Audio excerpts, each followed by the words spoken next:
Hey everyone, welcome back to another episode of Wonderful Garbage.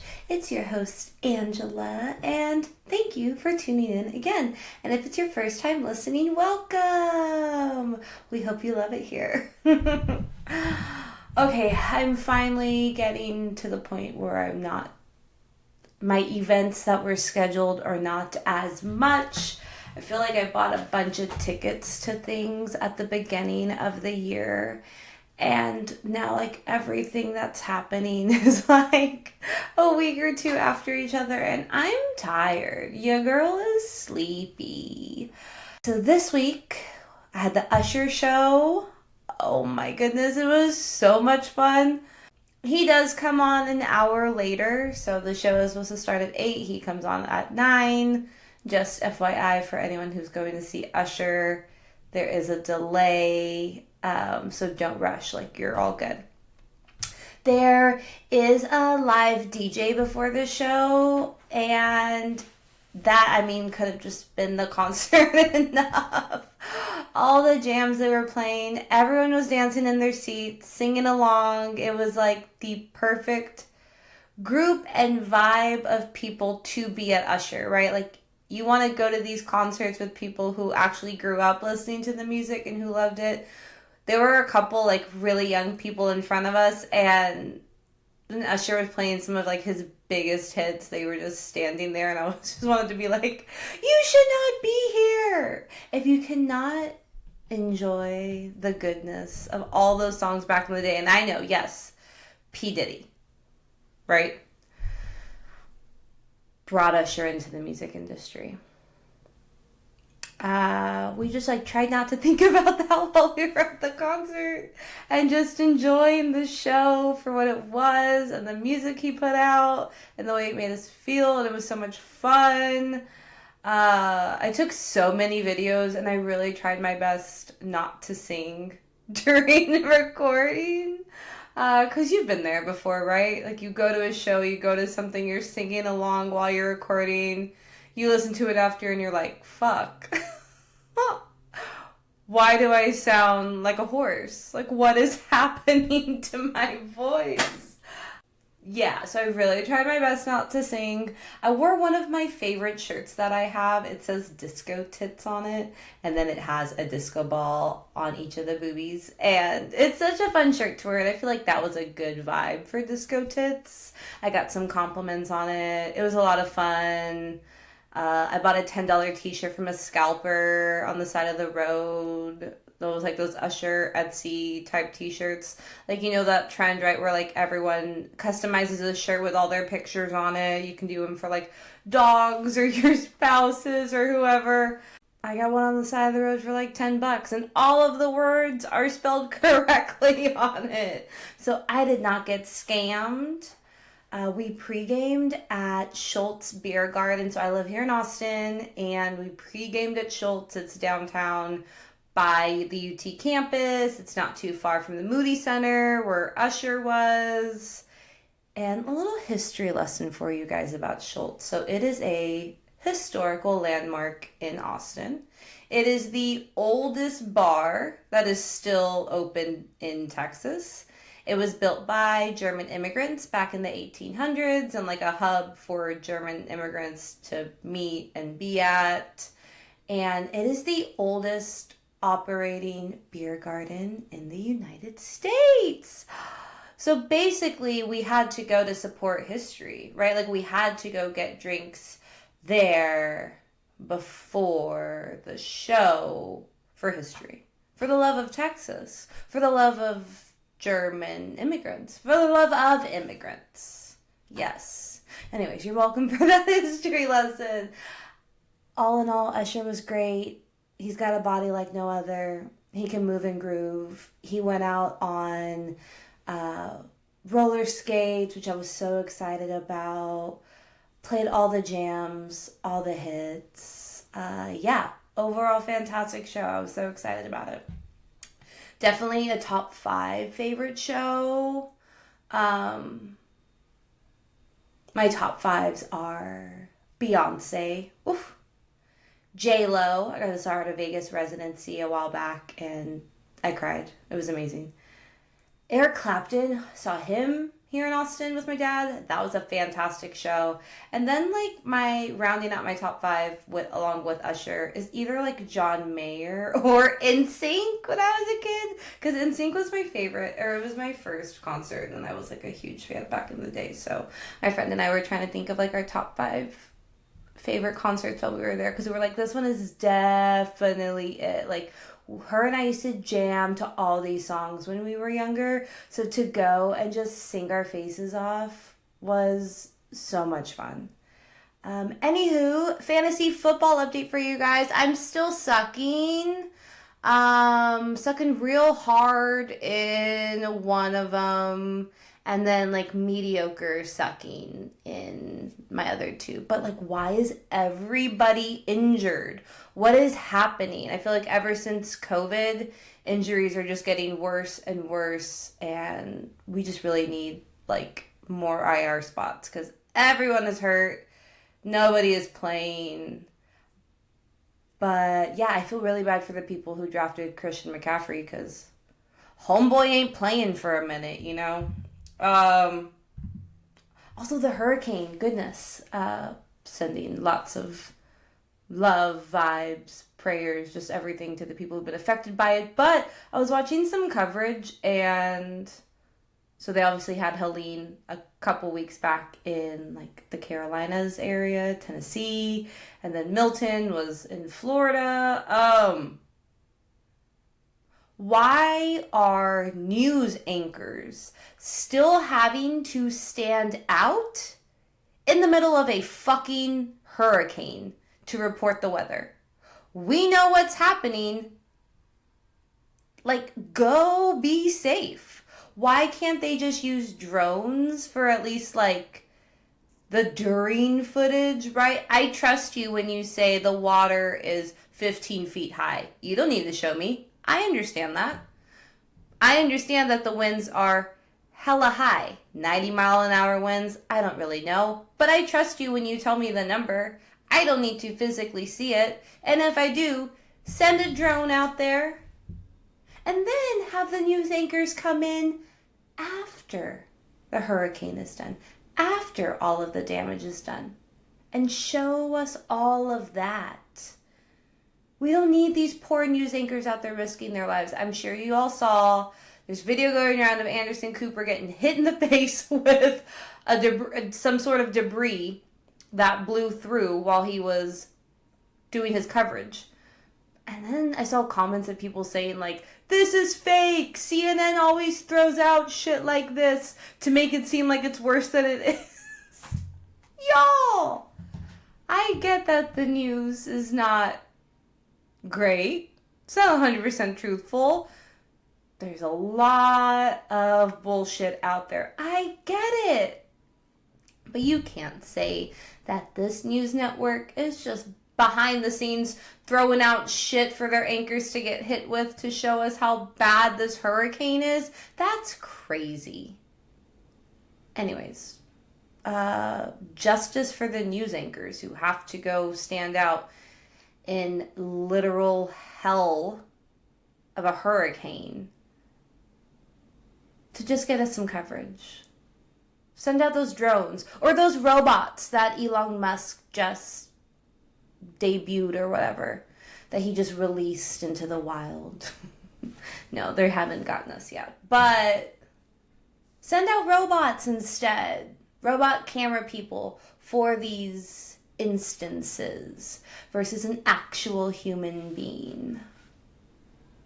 Okay. This is your first time listening. You're like, what the fuck is she talking about? I just had a couple things to rant on. Now, I hope y'all had a good week. Sometimes I wish I could do this in person and like talk shit with just everyone who's listening, because that's always really fun to do. So yeah, okay, let's get into our pop culture recap for the week.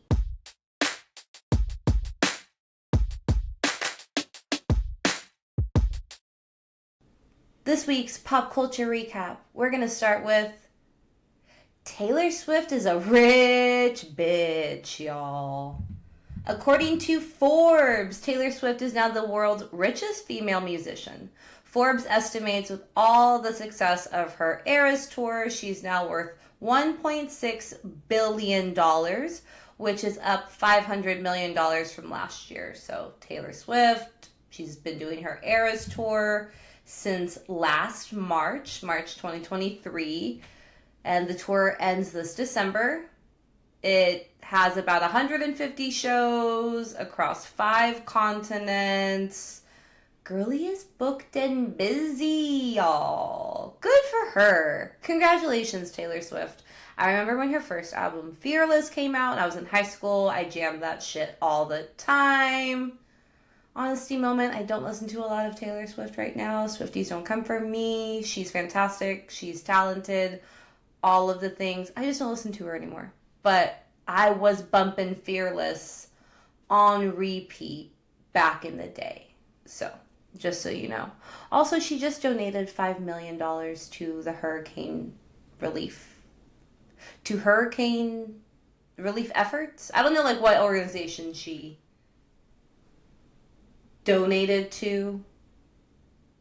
But she donated money, and good for her. Okay, so now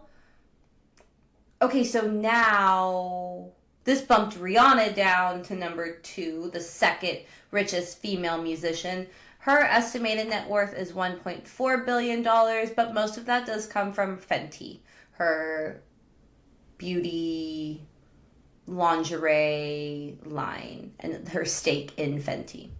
Madonna is the third richest female musician. She has an estimated net worth of $850 million, but she is one of the top touring artists ever. And then, so I was like reading down the list in Forbes. So it's Taylor Swift, Rihanna, Madonna. Rihanna, Madonna, that would be like really fun. Girl names or like dog names. Rihanna, Madonna, get over here. Okay, then it's Beyonce, Celine Dion, Barbra Streisand, Dolly Parton, and Katy Perry. Surprised with Katy Perry, but good for her. Anywho. Okay, and then I went down another article, and it gave us the richest celebrity billionaires. I was like, okay, what's a way to feel better about myself and my financial situation and my student loan debt? Let's read about really, really, really, really rich people. Okay, so top 10 richest celebrity billionaires. George Lucas, who was the Star Wars director, creator, also Indiana Jones. He actually became a billionaire back in 1997. Fuck. That's wild. That was some money back then. I mean, being a billionaire now, obviously, still a lot, still a goal. You're rich, but like back in the 90s to be a billionaire, that's insane. He has an estimated net worth of $5.5 billion. He sold his production company, Lucasfilms, to Disney for $4 billion back in the day. Also, he directed Land Before Time. I didn't know that, and I loved Land Before Time. I loved watching those when I was a kid. Littlefoot is my favorite. I might have to go back and watch those just for nostalgic reasons. Anywho, George Lucas is rich. Okay, then after George Lucas, it's Steven Spielberg, Michael Jordan, Oprah Winfrey, Jay-Z, Kim Kardashian, get it girl, Peter Jackson, Tyler Perry, Rihanna, and Tiger Woods. So Rihanna's on this list again too. Anyways, lots of rich people. Woohoo! I don't know what to say. I'm thinking about, I'm like, just like 1 billion would be nice to have. 1 million would be nice to have. We're manifesting it, y'all. Just like someone like leaves it on my doorstep. I get a check in the mail. Do you remember those, was it Publishers Clearinghouse? Was that the thing back in the day where like they would give away money? I'm sure you have to like enter to win, right? And then they would show up at your house with a big oversized check. Let's bring that back. Whatever happened to that? Did they go out of business? Was it like fraud? Was all that fake? Let's bring that back. I would love that. I'll give you my address later. Okay, more pop culture-y news, kind of on the Taylor Swift train, kind of not, but the Kansas City Chiefs, Wives and Girlfriends, which they call WAGs, Wives and Girlfriends of Sports, are going to be getting their own show on Bravo. There was a WAG show on E! I want to say maybe like 4 or 5 years ago. So now they're bringing it back with a new group of people, though. It's going to be the Kansas City Chiefs WAGs. There's no official cast list yet, but there's a couple of girlies that were listed in this article that I got from People. So Shariah Gordon, who is the fiance of Nicole Hardman. He's a wide receiver for the Chiefs. And then Shiona Weathersby, who is with the defensive tackle Chris Jones. Sounds like the show's going to be centered around them and their group of friends. Yeah, a rep from Bravo says they're still figuring out the final cast, but it seems to be centered around them. Brittany Mahomes, which is Patrick Mahomes' wife, who is the quarterback for the Kansas City Chiefs. She hasn't filmed for the show, and neither has Taylor Swift. Duh. We don't think she's going to be filming. I'll probably watch it. I love football. I love reality TV. Sounds like fun. I want to see them go on like fun trips and private jets and buying a bunch of dumb shit for no reason. Like that's, I feel like, what a WAG should be doing. Go spend your man's money. Okay, I have a conspiracy theory that whatever. Okay, so remember like a couple weeks ago, some report or some document had come out that Travis Kelce and Taylor Swift's relationship was fake. It was a media plan for handling their breakup, and it was called The Comprehensive Media Plan for Travis Kelce Relations Following Breakup with Taylor Swift. What a title, y'all. Some people think it was a school project that just got leaked, which I think would be really, really funny. But it detailed that they were supposed to break up at the end of September. Travis Kelce and Taylor Swift's people have come out and said, no, this is completely false. This relationship is real. But if it wasn't, this makes sense of like, because not a lot of, I mean, like, I'm a football fan, I watch football, but obviously there's been a lot more people watching football, especially the Kansas City Chiefs, all about Taylor Swift's boyfriend, right? He plays. So, like, so many more eyes are now on the Kansas City Chiefs. That wouldn't have happened if he wasn't dating Taylor. Then, all of a sudden, we're hearing that this show is being filmed and it's centering around the wives and girlfriends of the Chiefs players. So, if it was a fake relationship, then yeah, it totally makes sense. They're trying to put some more eyes on this shit for this show to be successful. But both of them have said that is false. So, congratulations on really, truly being in love, Travis Kelce and Taylor Swift. But I was just like, ooh, when I heard about the new show, I was like, ha ha ha, what if it was because, like, all this whole fake relationship shit? But apparently not. So, do not quote me on that. Do not sue me. I'm just talking some shit. Kanye West and his wife might be getting divorced. So, yeah, is Kanye heading for another divorce? According to page 6, no. That's it. That's all I'm going to say. I'm just kidding. Okay, rumors. There were rumors that Kanye West and his wife Bianca were heading for divorce. It came out earlier this week. So TMZ reported earlier this week that they were telling all of their inner circle, all their people, that they broke up a few weeks ago. And then Bianca reportedly went back to Australia to be with her family. Kanye was by himself in Tokyo eating lunch. Oh, so that totally means they're divorced, right? God forbid a married person goes out and eats lunch by themselves or goes to visit their family by themselves. Oh no! Just kidding. But no, they were spotted shopping together in Tokyo. Bianca's hands were all on her man. Kanye had no emotion, so that means he's having the best time of his life. I guess love isn't dead, right? Who knows? Maybe they were getting divorced. Maybe they aren't. You do you, though. I did see some tweets that said, like, Pete Davidson has the chance to do the funniest shit ever. I think I saw this on Twitter. I think the handle was Speed Demon. And it was like, yeah, Pete Davidson has a chance to do the funniest shit ever by going and dating another ex-wife of Kanye's if they do get divorced. And I would fucking love that for the sake of pop culture. Like, we need a good, silly, dirty moment like that. Pete Davidson's like waiting on the sidelines like, what? Divorce papers filed yet? They're separated? Let me go. I'm sure there's going to be like more news about it next week. So stay tuned.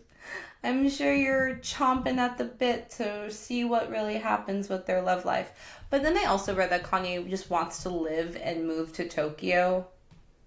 Like, go him. That sounds fantastic. Go do you. Now that he sold that concrete house. Remember last week's episode, I was talking about the Selling Sunset, Jason Oppenheim guy sold just that house that he completely demolished. Not demolished, but he ripped everything out of that house. Because there was like conspiracy theories, I think. He thought people were spying on him or something. Or I don't know, allegedly. So he went and ripped out like all the HVAC, all the electricity, like everything from the house. And it was just a concrete building essentially that sold for $52 million, I think. So now that he's sold that, go on and move to Tokyo. You do you. Okay, I have to talk about one of my queens, J-Lo. She did an interview with Interview Magazine. Nikki Glazer actually interviewed her, which was really cool. You can never make me hate J-Lo. She's been in the industry forever, continues to be in the news, public eye, music, movies, like year after year. Maybe she'll take a little break and then bam, I'm going to give you 3 movies back to back to back and an album. Let's go. I love her. Okay, so I'm going to talk about the interview a little bit because I really liked it. So in the interview, she talks about her new movie, Unstoppable, that's coming out in December. She plays the mom of a son who got into wrestling. He was born with one leg and ended up winning the national championship at Arizona State. And then he's currently a wrestling coach at his old high school. So the movie's going to detail like the hardships of that. She had him when she was 16, if I can remember correctly. So being a teen mom and then having a son, being born with a disability, and then going on and not letting that disability hinder him from anything, becoming a wrestler, winning a national championship. So that movie, I'm definitely going to watch it. She says it's a movie about perseverance and strength and overcoming adversity, which was a similar feeling she had when she was filming Selena, which I'm a Texas girly, and my parents are from Corpus Christi, where Selena was from. I watched that movie all the time as a kid. It's where I fell in love with Jennifer Lopez. I would sing Selena to all of my stuffed animals. Also, if I hear Bitty Bitty Bomb Bomb on a dance floor or anywhere, best believe I will be out there doing my cumbia and doing the washing machine. If you know, you know. But, so she talks about the similarities and just how portraying Selena growing up and defying the odds of being a woman in the music industry and the Hano music industry, And she also talks about her continued struggles with self-esteem, not feeling like she's enough, which honestly was probably a part of like all of her relationships, right? And trying to feel enough. Like if we don't feel like we're enough, we go out and seek validation from other people to try to make us feel better about ourselves, or have like that longing of something or someone that you want to feel enough for or with. I don't know. I think that's probably part of it, right? If you like continue to not feel good about yourself enough, or feel like you're worthy, feel like you're enough, then you're going to go out and put yourself in these situations that probably aren't the best for you.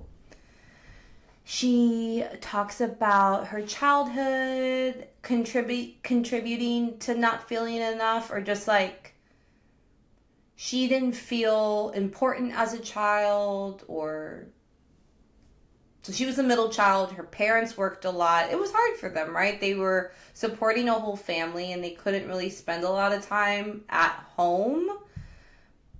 So she said she just grew up not feeling like a priority as a child.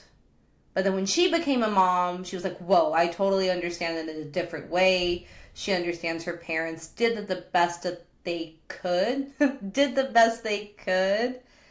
And now that's totally changed her perspective and all these relationships that she's gone through too. She's now starting to realize like, oh, back then I was okay with being ignored, being treated like shit, because I thought that's what I deserved, because I didn't feel, going back to, I didn't feel like I was enough. I didn't feel like I was worthy of something great or something wonderful. And so she talks about now becoming a mom. She's really worked on giving herself more comfort and love, and going through really hard moments and recognizing like, oh, I don't like that. Oh, that doesn't make me feel good. This isn't right. This isn't like the relationship that I truly, really want to be in after all. And I get it. She's been engaged like 5 times. Lots of love, lots of ups and downs. But we've all had shit go on in our lives, right? Could you imagine all of your shit being put out there for everybody to judge and criticize? And all of that, the fame and everything, intensifies those relationships, I think, too. So even if you're having troubles in your own relationships or whatever is going on, then times that by 1,000, because there's everyone speculating about shit, writing articles about you. Like, I can't imagine having to be in situations like that and then just being criticized by the entire world. And then they don't even really know what's going on too. Like, I don't know. I really like this article. Nikki talks about watching her documentaries, Halftime, which was about her Super Bowl halftime performance a few years back, and then her more recent documentary, The Greatest Love Story Never Told.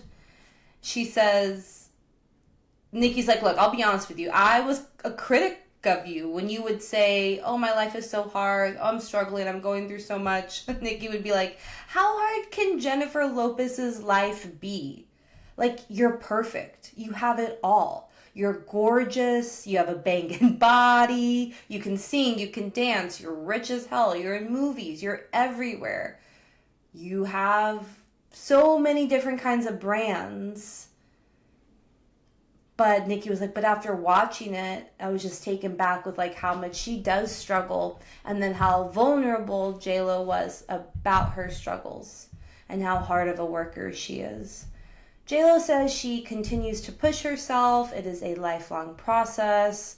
She says there's only getting better and growing if you want to. She's like, it's either growing or dying, and I don't even want to focus on that part yet. So she says, like, when life continues to throw things at you, it's like, okay, I'm going to send you another thing and see if you fall for it. Life's like, okay, you ready to learn this lesson? Bam, I'm going to throw this one in your face. Can you handle it? You good? So she says just all these struggles and all these things that she's gone through, especially her relationships, right? it continues to push her and grow and to be a better person.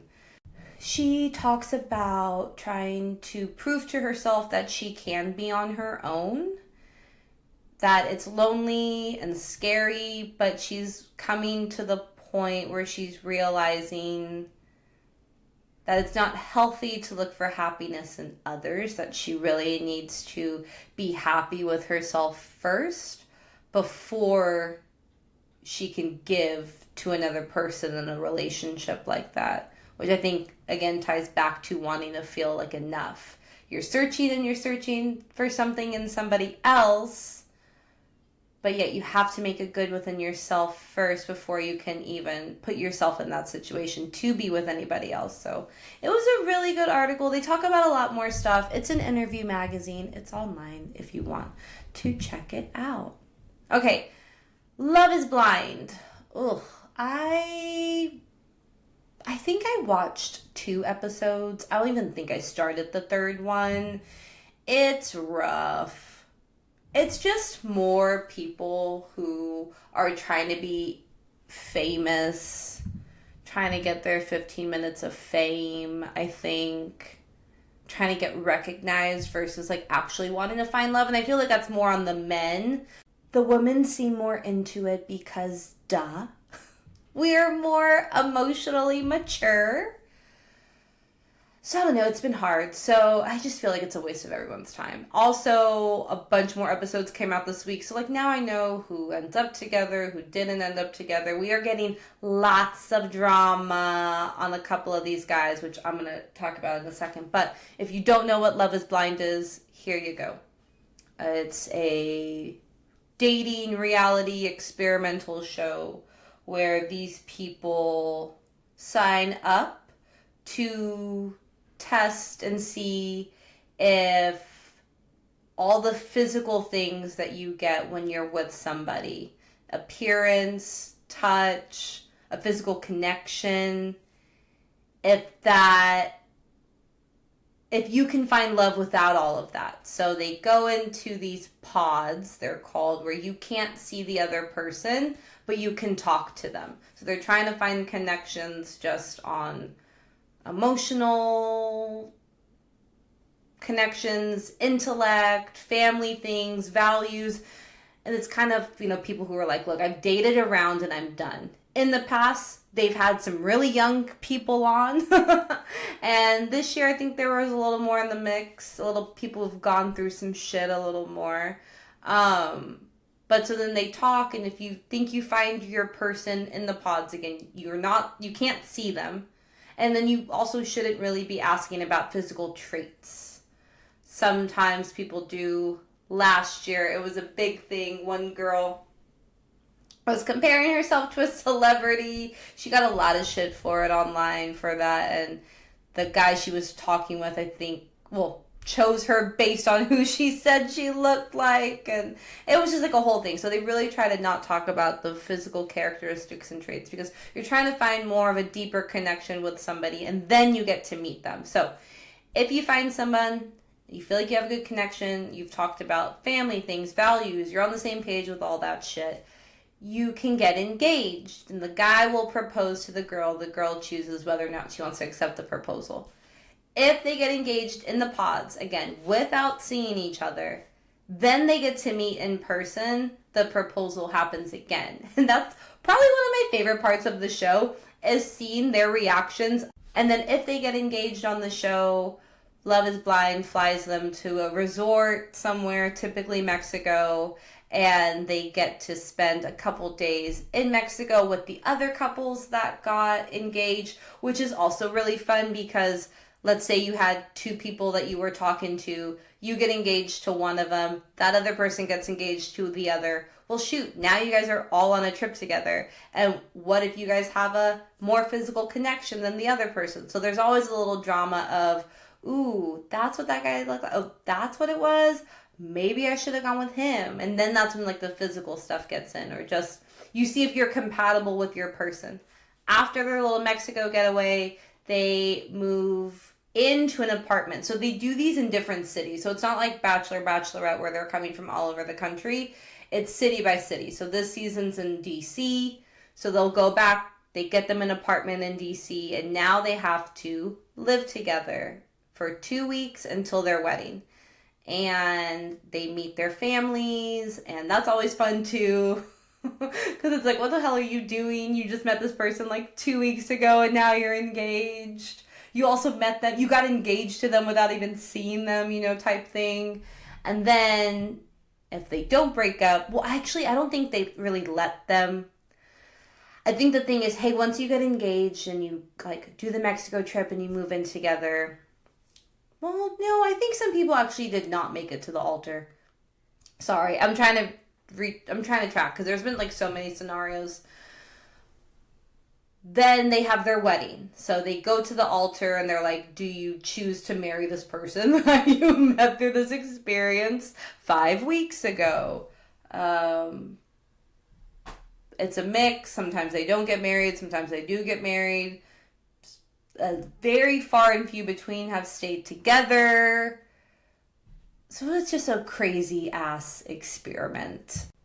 I would go and watch older seasons. Like the first season of Love is Blind is really good because it's real people who like really want to find love. First season was good. I think maybe like 1 through 4 were good seasons. And 5 too. I think 5 was good. Just the last couple were like, man, okay, these people are like trash. Okay, but there's 2 garbage people that I do want to talk about. Leo, the art dealer, who is so obnoxious about his wealth, but is like, oh, I don't want to talk about it because I think girls just like get with me because I'm wealthy. But then like literally every other sentence, he's like, so I deal art and so my family's been in this business for years. And it is kind of sad. So his family's been in the business for years. And then like all of his family got cancer and has passed away. And he's the only one left. And so he inherited all of their shit. Now he's like their family's art dealer dude and is rich as hell apparently.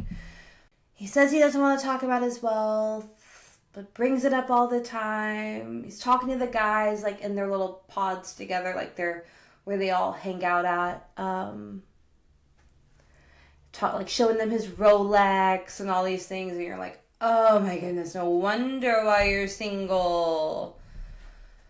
He ends up getting engaged to this girl named Brittany, a self-proclaimed trophy wife who I feel like her ears literally perked up when he was like, I'm an art dealer and I'm rich. And she was like, oh, hi. Leo wanted to be with this other girl that he called his twin flame. Her name was Hannah. She actually quit her job to be on this show, which is hella ballsy. But she ended up like committing to somebody else, and Leo was like freaking out. So then he went and was like, hey, number 2, you're really my number 1 girl, Brittany. Marry me. So yeah, they ended up getting engaged, but their meeting, like when they got to see each other and then have the proposal again, Brittany was like, it was so freaking awkward. They've come out and they've done some interviews about it. She was like, there was no chemistry there whatsoever, no connection after meeting in person. She said it was the most awkward moment of her life. She just got a feeling when he was proposing, like, this isn't it. This is not what I thought it was going to be, that I would feel when I'm getting proposed to. So she was like, no. She said yes, but they actually didn't get invited to the couple's trip in Mexico. So I was reading an article from USA Today. One of the executive producers did an interview with Variety and said, though it's a reality show, they still have to like set some parameters for things, and they didn't have faith in Brittany and Leo's love story, that they try to make sure that there's actually some sort of authenticity with the couples. And they wanted to move forward with couples that they felt would actually say, I do at the altar. But after seeing how they reacted with meeting each other and how weird it was, the producers were like, no, sorry. And that's never happened. Every couple who's been engaged goes on these trips, so that was a first. Leo and Brittany are joking about it now. They just did a promo for the upcoming reunion that's going to air at the end of the month. And so, like, at least they can laugh about it. They actually went on their own trip after the show. Tried to make it work, but they broke off their engagement a couple of weeks after because it just wasn't clicking. So at least they can laugh about it now. And good thing they didn't get married. Okay, second garbage person I want to talk about from the show is this guy named Tyler. He had a connection with Ashley, and they seemed to be a really strong couple from the start. There was some trauma bonding there for sure. But y'all, the internet has given us so much tea on Tyler. So we got some Tyler tea. So he ends up getting engaged to Ashley. They are back at their apartment. I just was reading articles and I saw some clips. Anyways, they get engaged. He then tells her, oh, hey, by the way, I'm a sperm donor to 3 children. And this is like 2 weeks before they're supposed to go to the altar and decide if they want to marry each other or not. And she is totally blindsided by this because you're sharing so much in the pods. You're going on dates after dates after dates. You're doing this for hours. That's literally all you're doing is dating all these people in the pods, talking to them, really trying to find connections so you can decide like if you want to move forward and get married. So Ashley was like, we talked about marriage. We talked about kids. We talked about family in the pods. And he never brought this up to me. But you decide to do it after we get engaged? What? He says he didn't want to lose her trust. That's the last thing he wanted to do. Sir? Literally the worst choice you could have made. Be upfront and tell her that shit right off the bat. If you're really truly in this experience to find love, you need to share and be open all about all that shit in the beginning. Well, like when you're making that connection with the person, right? If you really want to be with them, be upfront about that shit. Sorry, I'm saying shit a lot. It's just really dumb. Okay, but wait, there's more. The mother of Tyler's children and the grandma have come out on social media and are sharing things. They're saying he has been actively involved in the kids' lives until about a year ago when he found out he was going to be on Love is Blind. He removed all of the pics of his kids from his Instagram so that when producers would go through social media, they wouldn't find anything. Fucking calculated shit is that, y'all. But the grandma has been posting pictures of them on Halloween together, on Christmas. They're all in matching pajamas with the kids, opening presents, like hanging out and being actively in his lives and not just a sperm donor. Okay. Also, if you have TikTok, go to Storytime with Ricky. Ricky is RIKKII. She has receipts on receipts on receipts, y'all. Apparently he owes people money, like ex-girlfriends. He allegedly was texting another woman after he was engaged to Ashley. Liar, liar, get the fuck out of here.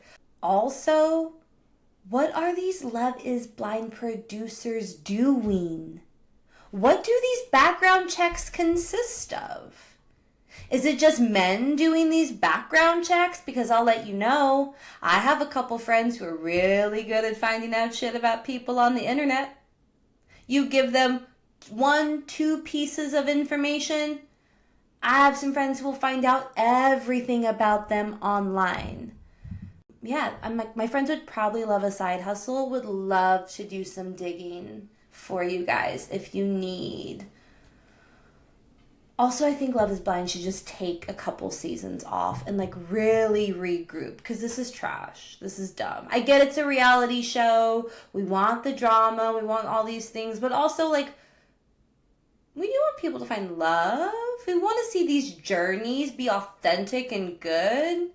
Not with a bunch of liars running around trying to convince other people that they're in love with them but they're hiding all these secrets. Okay, there are two people I do like, though. Taylor and Garrett. They end up getting engaged. They bonded over their love of science. And so I'm rooting for them. I think that's the only couple I'm really rooting for. So we'll see. I don't know if I'm going to watch more episodes. Especially now that, like, I know who ends up together so far. Maybe I'll watch the altar episodes because those are always really good. I love a wedding. I love love. And I also love a train wreck. So if someone says no at the altar, that's always fun to watch when you're not the person up there at the altar. Yeah, we'll see. Okay, Golden Bachelorette was on again this week. The way I love this show, y'all. I say it every week, but I love it. Okay, so I just want to do like a quick rundown of the show, because if you've been following, I feel like I gotta let you know what's up. I gotta let you know what happens. We are going to Dainty Dillo next Wednesday if anyone wants to join here in Austin for the Golden Bachelorette watch party. It's so much fun. And the weather's actually supposed to be cool next week here in Austin, so I will be wearing a large sweater. I'm so ready to be in a sweater, a chunky sweater. Okay, anywho, Golden Bachelorette. It opens with the guys doing different stuff at the mansion. Charles is teaching the guys to do Tai Chi, and I love it. Pascal is learning how to do laundry, which if Pascal takes anything away from this experience, I hope it's how to do laundry, sir. You're 60 years old. Figure it out. So they get their group date cards. So every episode, it's a group date and then 2 one-on-one dates. So whoever doesn't get chosen for the group date is going to be doing the one-on-one date with Joan, our Golden Bachelorette. Everyone goes on the group date except for Guy and Jordan. They are the ones doing one-on-ones with Joan this week. So the group date is a choreographed striptease in front of a live audience. I'm obsessed. They are learning moves from some of the Chippendales guys. They come and teach them a couple of moves and like a little routine. So they're learning how to body roll. There's this move called the shampoo where you're like putting your hands through your hair. If you're watching this on video, I just did it for you. Oh yeah, the shampoo. They're like learning all these moves. It's so much fun. Pascal's like, I like to strip at home. I'm confident that I could do this. It's like, Pascal, I didn't need to know that, but thank you. He's like, I work out 5-6 days a week. I got a 6-pack. I'm going to be fine. Another guy, Chalk, he's like, can I get a drink? I'm going to need like 3 Chardonnays to get me through this. Oh, it made me laugh. So they learn their moves. They're getting ready for their performance. They have all these outfits backstage that they get to choose from. Sexy firefighter, sexy construction worker, doctor, cowboy, teacher, sergeant sexy also. And then they have cups to like put in their underwear. It's so funny. If you're not watching the show, please go watch it. It's so good. It's so wholesome. So the guys come out to dance, they do their routine, and then each guy gets to do his own little moves down the runway or whatever that they have on stage, and then it leads them to Joan. Caitlin Briscoe, former Bachelorette, is also there, and she's not guest judging, but she's hanging out with Joan for this group date. It's really cute. And some of those guys, oh my goodness, they're ripping off their shirts on Joan. They're giving her lap dances. One guy like dropped it low and like went in between her legs and like rolled up on her. I was like, oh, these guys are going to be so sore tomorrow. But they're all really good sports about it. They end up raising money for Stand Up for Cancer at this event, which Joan's husband passed away from cancer, and some of the contestants' wives have passed away from cancer as well. So everyone was a really good sport. It was a really fun date. Joan's like, look, I like to have fun. I like to be silly. I need to find a partner that also likes to have fun and be silly. So this group date really shows them just going out there, giving it their all. being silly, not being embarrassed. I would be freaking out if I had to do that. I'd be like crying at backstage. So Joan's having little chats with a couple of the guys, and it's just so cute because they're all flirting with her. One of the guys was like, I wanted to be a Chippendales dancer growing up. Like in his 20s, he really wanted to. So he's like, now I've fulfilled my dream of being a dancer. He even starts dancing for Joan more when they're just having like a little chat one-on-one. And she's like, oh, okay, like you're really into this. All right. That was Keith. I really like Keith. He's our resident girl dad. He's a really, really sweet guy. So they all talk to her. They're like all having a good time. She has an impression rose to give out, and she gives the impression rose to Chalk. So good for him. Her and Chalk seem to like be really kicking it off. And speaking of Chalk, the next day opens with him, and he's just bawling. He's crying. His mom passed away early that morning. She was really sick. She had a caregiver. Her husband was by her side, but gosh, I mean, just incredibly sad. He's there talking with the guys about it, and some of them are crying, and they're hugging him, and just a real good, vulnerable moment. It like shows how other men can all be vulnerable with each other, and it's okay to cry, and they're just being really comforting with him about it. So Joan ends up getting to the house for her one-on-one dates, and Chalk's like, look, I gotta talk to you, you know, like my mom. He was like, we had such a great time last night. I felt like I was really connecting with you. My mom passed away this morning, and now I have to leave. And Joan's like, I totally get it. They talk about the grief of not being there when somebody passes away. Joan wasn't there when her husband passed away. She was in another room to get some sleep, and when she woke up the next morning and went to check on him, he had passed.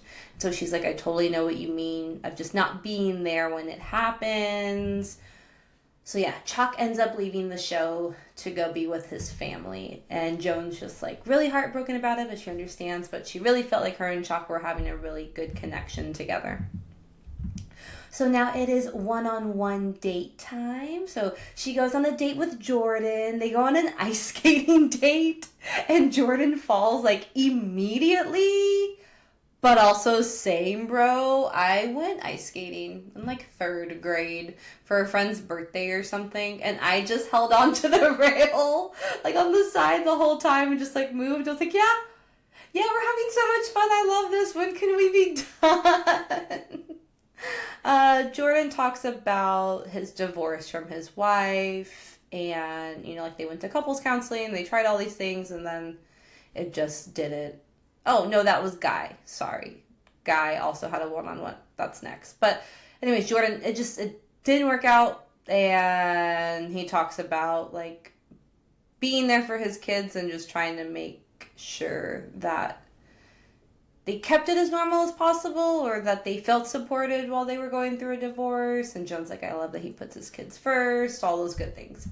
The next one-on-one date is with Guy. He is the ER doctor from last week's episode where he was comforting Charles about Charles's wife's brain aneurysm because Charles had some questions about it. So Guy talked to him about it from a doctor's standpoint and then just comforted him in dealing with that grief. Oh, again, I love this show.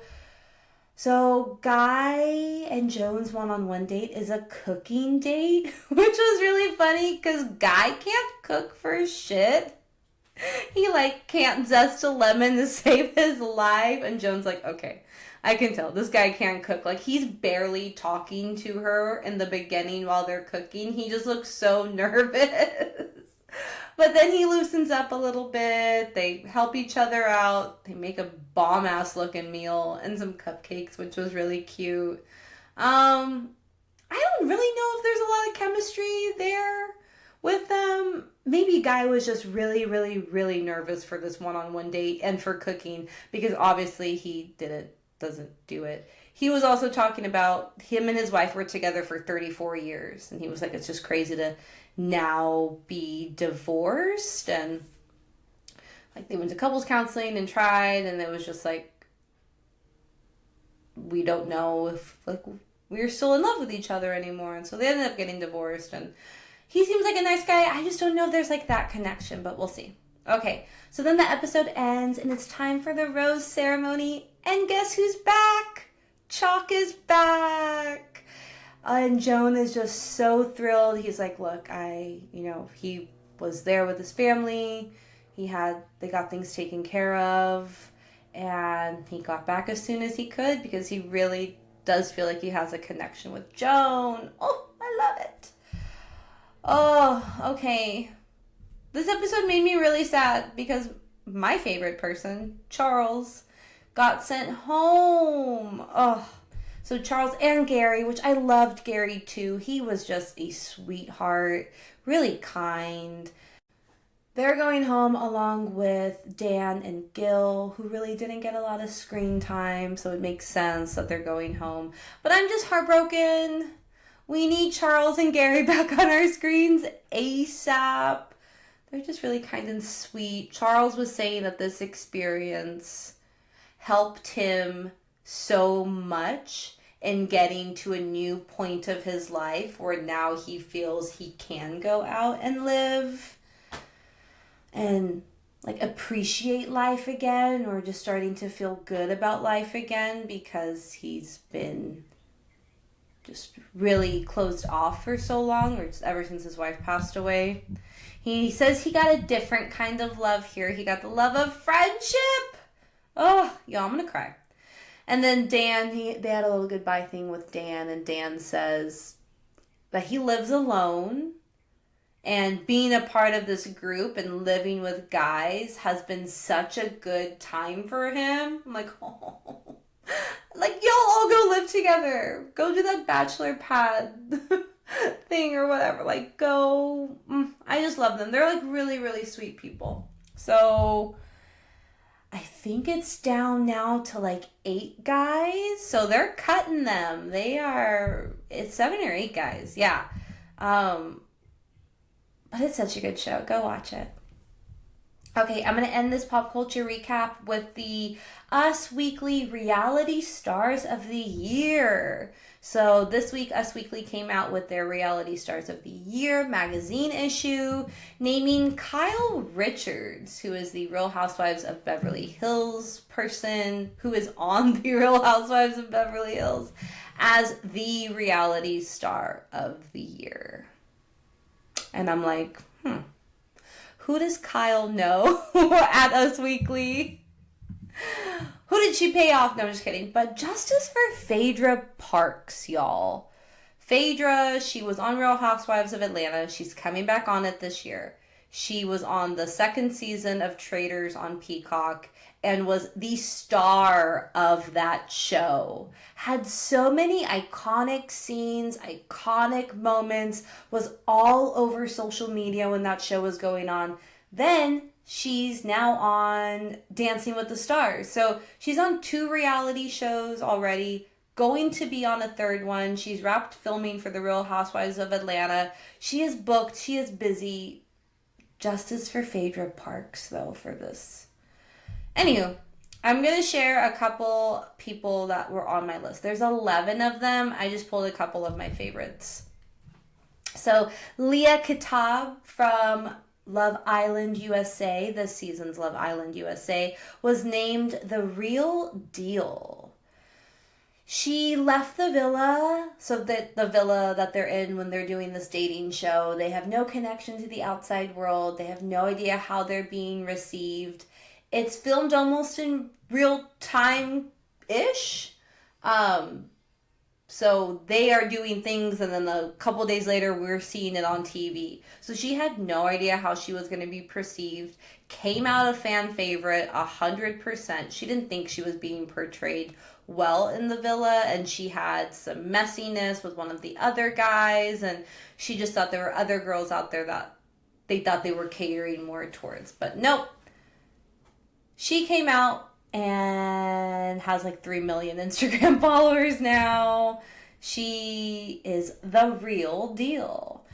And then so they ask each of the people who their favorite reality stars are. She says her top reality star is another Love Island girly, Serena Page, who ended up winning Love Island with her current boyfriend, Cordell.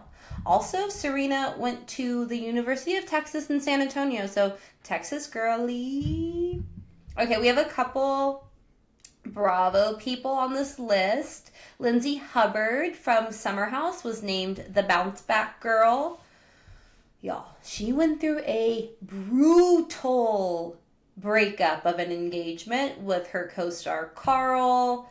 It was all filmed. If you don't watch Summer House, just go back and watch last season because fuck. Good thing they didn't get engaged, or good thing they didn't get married. Everyone has agreed to that by now. Lindsay has been a part of Summer House since the beginning. We have seen her love life. It has not been great. Dated a lot of frogs, and just, she had very high standards for what she wanted in a relationship, and maybe sometimes didn't always communicate them effectively. Is that a good way to say that? If you watch the show, is that a good way to say that? Her and Carl were definitely not meant to be, but now Lindsay is in a loving relationship. She is pregnant, which is what she's wanted for so long. She's having a baby girl. Getting it all now this year. We're so happy for her. She says her top reality stars are the Secret Lives of Mormon Wives. All of the cast. Which, if you haven't watched yet, they got renewed for 20 additional episodes. We're assuming a 2-season thing. So go watch it because we're going to get more of them. Okay, another Bravolebrity, one of the OGs from Vanderpump Rules, and is now on the Valley, and newly engaged Kristen Doty. She was named the Encore Performer. Doty says in the article, there was a possibility that people didn't want to hear from me or see me become a better version of myself, which was a tough pill to swallow. But even doubters surprisingly saw a Zen Kristen no longer engaging in the drama for the hell of it. She says, I am such a truth bomber. What I'm trying to learn to do is lead with a little more curiosity rather than finger pointing and blaming. She said she showed some restraint on the first season of The Valley, but still stirred the pot some. Well, duh, you have to. She was accused of some racially insensitive behavior on Vanderpump Rules and was fired from it. I think that was a good choice. Just be off the show, regroup, and now she's back on Bravo. Her top reality stars are the Traitors' Dan Gieseling. He was also Big Brother. And then the GOATs, Paola Mayfield. Okay, last Bravo girlie on the list was Monica Garcia, the Real Housewives of Salt Lake City one-hit wonder, who was named the Lightning Rod. So she joined the Salt Lake City cast last year with her connection to Jen Shah, who is a former Salt Lake City housewife who is currently in prison for her role in a nationwide telemarketing scheme, allegedly. Monica came into the show saying she was a friend of Jen's, worked with her, was an intern for her, whatever that means, turned witness in Jen's trial because she saw shady things going on, assuming allegedly. And when all of this happened and she was brought on the show, we were like, wow, that's some shit. Like, okay, that's enough of a bomb. We don't need any more from you. But nope. Turns out Monica was a part of a Instagram troll account called Reality Von Tease, that she would talk shit about other housewives that she was now on the show with. The Instagram bio of this account says, your local Real Housewives of Salt Lake City hot tea ho. That ultimately got her fired from the show because nobody else wanted to film with her once it was revealed in the season finale last season that Monica was a part of this troll account. Now, Monica wasn't the only person a part of the account. One of the other housewives' hairdresser was a part of it too, and she's the one who ended up letting them know, oh, hey, you're on a trip with Monica right now, but this is a girl who's like a part of this account with me. So anyways, I doubt we're ever going to get Monica back. Her top reality star is Tiffany New York Pollard. And then the last one on the list I want to talk about, she's not Bravo. She might be eventually. Taylor Frankie Paul from the Salt Lake City, Secret Lives of Mormon Wives, She was named the Supernova. So back in 2022, she posted on TikTok to announce her marriage was over and that her and her husband were a part of a soft swinging group, which is basically everything but sex. But she ended up, I guess, allegedly falling for one of the other husbands, and then they had a little thing off on the side without the group or without the husband and the other wife, and so her husband was like, we're done, we're getting a divorce. So she posted a live on TikTok and was like, hey, I'm getting divorced, but here's all this other shit I'm gonna spill. And it was with other people that were a part of their Mom Talk group, which is this hashtag that they would do on TikTok, and they would dance and promote products and apparently make a lot of freaking money from it. Taylor, along with some other people who weren't directly involved in the soft swinging scandal, now have a show on Hulu, The Secret Lives of Mormon Wives. It was Hulu's biggest unscripted premiere, bigger than any of the Kardashian shows that they've had premiered on Hulu. So go girls. Taylor says her reality stars are Love Island's Leah, who's on the list, and The Bachelor's Maria Gorgas. Also, if you've watched Salt Lake or the Secret Lives of Mormon Wives, I did a bonus episode. It's called Garbage Opinions, and I give you my garbage opinions about the show. So go listen to that if you haven't yet. Oh, there's one more couple I want to talk about. My bad. My favorite couple from Love on the Spectrum. It's a documentary on Netflix that follows a group of people who have autism and they're looking for love and they're trying to date. So my favorite couple on the show, David and Abby, they were named the sweethearts in this issue. They have been together for a couple years. They've bonded over their favorite animal, the lion. I believe they met the first season of the show and have been together since. So yeah, they've been together for 2 years. In the last season, they had this beautiful trip to Africa because they love lions. They love the Lion King. So they got to go on a safari and see all different kinds of animals. And then there's this really cute scene after the safari. They're sitting together and they're singing, "Can You Feel the Love Tonight" together. And it's beautiful. And David loves his cold glass of milk and Abby loves her white wine. And they're just really, really sweet couple. And I love that. If you haven't seen it, it's on Netflix. It's called Love on the Spectrum.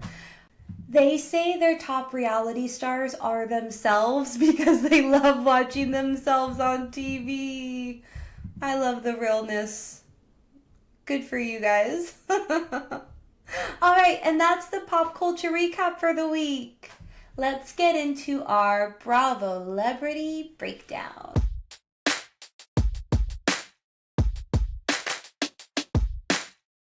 If this is the first time listening to this episode, I like to do a little recap of Bravolebrity news, things that are going on in the Bravo sphere. There's probably a bunch of shit going down right now while I'm recording, but this is what I grabbed for the week. All right, we're going to start with Kristen. We just talked about her in our pop culture recap from Vanderpump Rules in the Valley.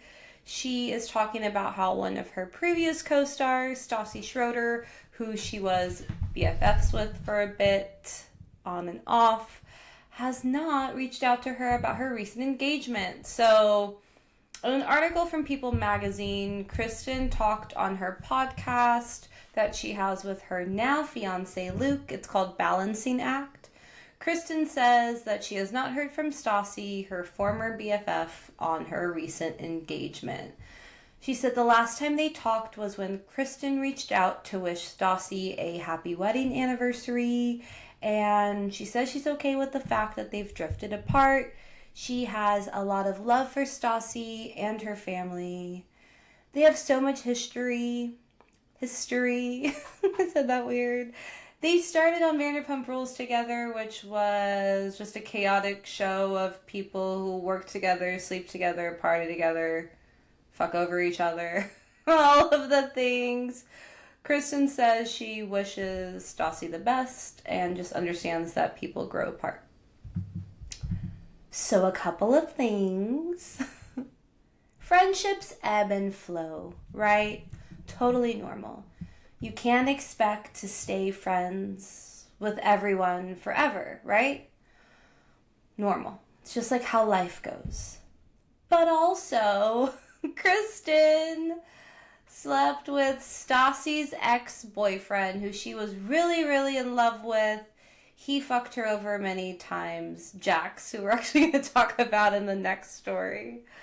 This is basically just a Vanderpump breakdown, not a Bravo breakdown, but Kristen sleeps with Stassi's ex, Jax. They both lie to Stassi about it. Jax ends up confessing it to Stassi. Stassi's like, hey, we're going to get Kristen to admit it. They all do. They all try to get Kristen to admit it. Stassi ends up backhanding Kristen. It's pretty wild. That was like a really big bombshell in the show. It took a while for them to get back to being friends, but then they were. Then they started a wine company together with their other friend, Katie, called the Witches of WeHo Wine. Then they stopped being friends again. So yeah, I mean, you know, Stassi could have just said, like, hey, congratulations, hope you're doing well, like, wish you well, you know, like some nice southern, like, goodness, like, okay, yes, hi, there you are, but, like, doesn't mean you have to, like, still be friends with them, right? But, I don't know, maybe she'll send flowers or something, or some Pinot Grigio. Okay, more Vanderpump Valley news. Page 6, sorry, I make myself laugh. I hope you guys laugh too. Maybe I'm just doing this podcast to make myself laugh. I hope you guys laugh too with me. Okay, Page 6 released an article about Brittany Cartwright. She was on Vanderpump Rules, is now on the Valley. She actually married Jax, the guy talked about in the last story, who slept with Kristen and then dated Stassi. Yeah. He got around. They released an article saying that Brittany hooked up with one of her husband's friends after they were separated. I'm going to repeat that. After they were separated, which is fine. They are no longer together. This guy was a basketball player turned actor. He played for a lower league in the NBA. It was actually the Rio Grande Valley Vipers down here in Texas, which is the farm league, I think, to the Houston Rockets. But he played for them for a bit. He went to college in Hawaii, I think I read. He was a door guy for Tom Tom, which is another Bravo Vanderpump bar. So like he was like in that circle of friends with all of them. This guy, Julian, the guy that Brittany slept with, was like off and on with his fiance while this happened. Also sounds like it wasn't a long hookup, like they just did it for a couple months and then split. I actually wrote a alternate article for Page 6 if they want to pick it up and change their title of their article. So Page 6's title is Brittany Cartwright started secretly hooking up with Jax Taylor's pal Julian Sensley shortly after separation. My title is Brittany Cartwright, who has been treated horribly by her ex for years, is living her life and living it well. Because Jax treated her like shit for years and put her down on TV a lot and cheated on her. So yeah, live your life, Brittany. Get that dick. Sorry, Mom. If you're listening to this. We need the next season of The Valley ASAP also. We need to see the dramas unfold. Alrighty, Andy Cohen, Bravo Daddy, talked about the season 18 Real Housewives of Orange County reunion on his Radio Andy Sirius XM show earlier this week. The reunion was filmed on a Sunday, like last Sunday, which never happens. They never do a reunion on a weekend. Andy says he thinks people will be surprised with what he liked about the reunion. He said they worked through a lot of things, but it wasn't ripping each other's faces off. It was a calm reunion for the most part. He talked with his co-host John Hill about the last couple of episodes of the season being really heated, and so there needed to be some balance and resolution at the reunion, which John's like, yeah, that's what it should be. Like, have the season end explosively, and then you're picking up the pieces and you're like trying to figure out where to go from here. That's all. That was like Andy's favorite question. Like, so where do we go from here? He mentioned that there was a lot of attention when Alexis joined the group. And when she was there, nothing was really calm. It was not like the reunion was calm for the most part, unless Alexis was there with the girls. And then everyone just felt like it was like a lot. If you don't follow the Real Housewives of Orange County, Alexis used to be on the show. She came back this year as a friend of, not an official housewife role, and is dating the ex of one of the main girls on the show, Shannon, who is suing her and literally making her life a living hell. And Alexis came in, balls to the wall, pitchforks on Shannon the entire season. So yeah, it's been a lot. I just really hope she wasn't there for too long. And I hope that when Alexis is there at the reunion, she is just apologizing the entire time, because that's literally all she needs to do. Shannon was on Watch What Happens Live last night, and she said that the reunion was difficult, emotional, and surprising. Which I really hope surprising doesn't mean like Tamra is... So Tamra's also on the show, ex-best friends of Shannon, joined in the Alexis hate train of Shannon, and just really ripped Shannon to pieces this season. It was pretty horrible. And a lot of people were saying, like, well, without Tamra, there wouldn't be drama. It's like, there would still be drama, and the way that she's doing it is just not okay. So I'm hoping the surprising part of the reunion isn't Shannon, or isn't Tamra just backpedaling her ass off, trying to get in Shannon's good graces when she realizes, like, we're on Shannon's side and not her and Alexis's. I will say Shannon, and like I'll get to this in my recaps that I do later. Shannon had a DUI. She did something really, really bad. She is being held accountable for it, all of the things.